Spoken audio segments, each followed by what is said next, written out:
We have serious problems, but messing with the Constitution won't cure them.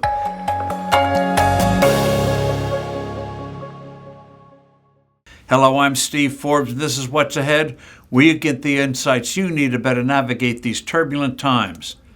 Most Americans don't have much faith in our political institutions these days. Most think the country's going in the wrong direction. Both parties seem controlled by extremists. Positive things can't get done. Compromise is a dirty word.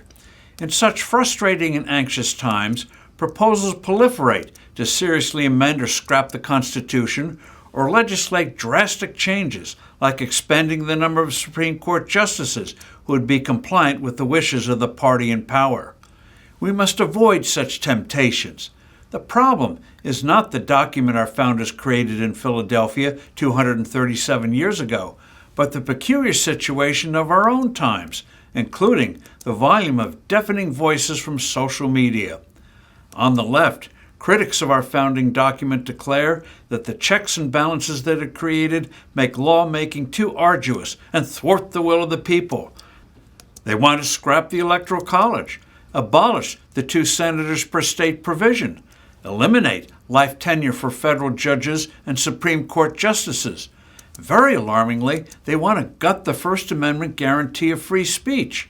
A few days ago, John Kerry, former Secretary of State, U.S. Senator, and presidential candidate, warned the World Economic Forum about the dangers posed by social media. Quote, "If people only go to one source, and the source they go to is sick and has an agenda, and they're putting out disinformation, our First Amendment stands as a major block to be able to just, hammer it out of existence," end quote.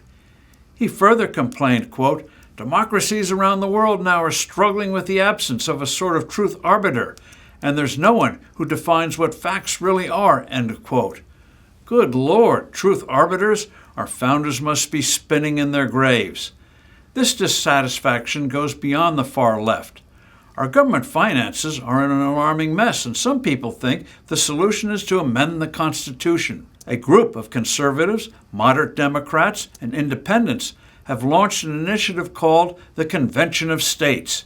Its goal is to convene a new constitutional convention to propose amendments that would, quote, "impose fiscal restraints on the federal government, limit its powers and jurisdiction, and impose term limits on its officials and members of Congress," end quote.